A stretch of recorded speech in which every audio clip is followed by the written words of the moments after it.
আসসালামু আলাইকুম। এই মুহূর্তে আমরা ভ্যালেজ আঙ্গুরের চারা রোপণ করতেছি। তো আঙ্গুরের চারা রোপণ করার আগে আপনার যদি গাছে ফুল থাকে সেই ফুলটা আপনারা হাত দিয়ে ভেঙে দেবেন, কারণ ফুলের কারণে গাছের গ্রোথ থেমে যায়। লাগাও প্রথমে সুন্দর করে আপনারা কুরিয়ার থেকে চারা রিসিভ করার পরে 7 দিন বা 5 দিন ছায়া জায়গা স্থানে রেখে পানি দিবেন এবং গাছটাকে একটু রেস্ট করাবেন। তারপর পরন্তু বিকালে আপনারা পলিথিনটা কেটে ফেলে থাকতে দেয়।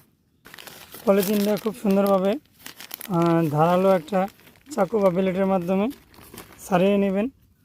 তারপর আপনারা আপনার কাঙ্ক্ষিত জমিন বা টবের মধ্যে যখন আপনি রোপণ করবেন তো ওইখানে আপনারা রোপণ করে দেবেন।